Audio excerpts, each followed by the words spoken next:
Hello friends, this is Dr. Ravi Saini.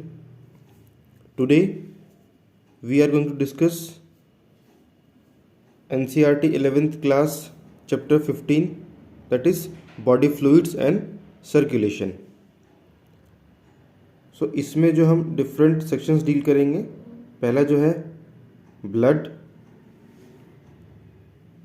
lymph, that is also called tissue fluid, circulatory pathways, double circulation, regulation of cardiac activity, disorders of circulatory system. So now we are moving on.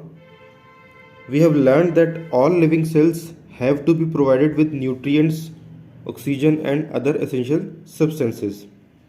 Also, the waste of harmful substances produced have to be removed continuously for healthy functioning of tissues.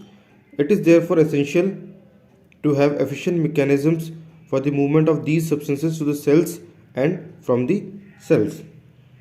So, previously हमने जैसे excretory system पढ़ा, जिसमें हमारी body में various metabolic activities की वजह से बहुत सारे हार्मफुल सब्सटेंसेस बन रहे थे.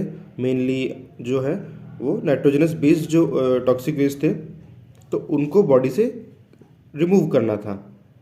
सेम लाइक दैट बॉडी में कंटिन्यूसली मेटाबॉलिक एक्टिविटीज़ के को कंटिन्यू करने के लिए बहुत सारे न्यूट्रिएंट्स की रिक्वायरमेंट भी होती है, जिसमें ऑक्सीजन भी एक इम्पॉर्टेंट फैक्टर है.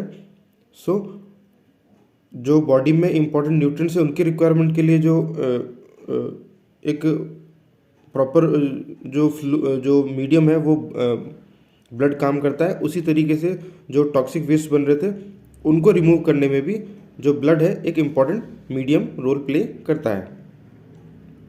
Now different groups of animals have evolved different methods for this transport. So different animals हैं, जैसे हमने लोअर जो क्लास के एनिमल्स पढ़े थे, then we move to the vertebrates.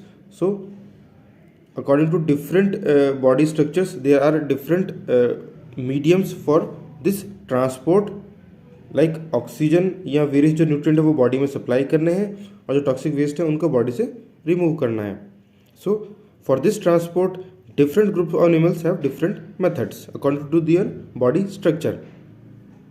Simple organisms like sponges and coelentrates circulate water from their surroundings through their body cavities to facilitate the cells to exchange these substances.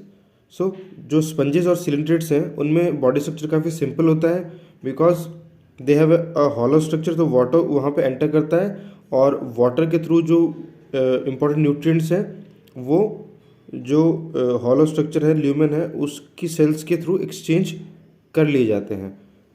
But in case of more complex organisms they uses special fluids within their bodies to transport such materials. So जो ज़्यादा जिन animals में ज़्यादा complex body structure है उस case में एक specific fluid होता है, that is called blood, to transport these materials. Apart from blood, there is another fluid called lymph, which also helps in transport of certain substances. In this chapter, we will learn about the composition properties of blood and lymph, that is also called tissue fluid, and the mechanism of circulation of blood is also explained here.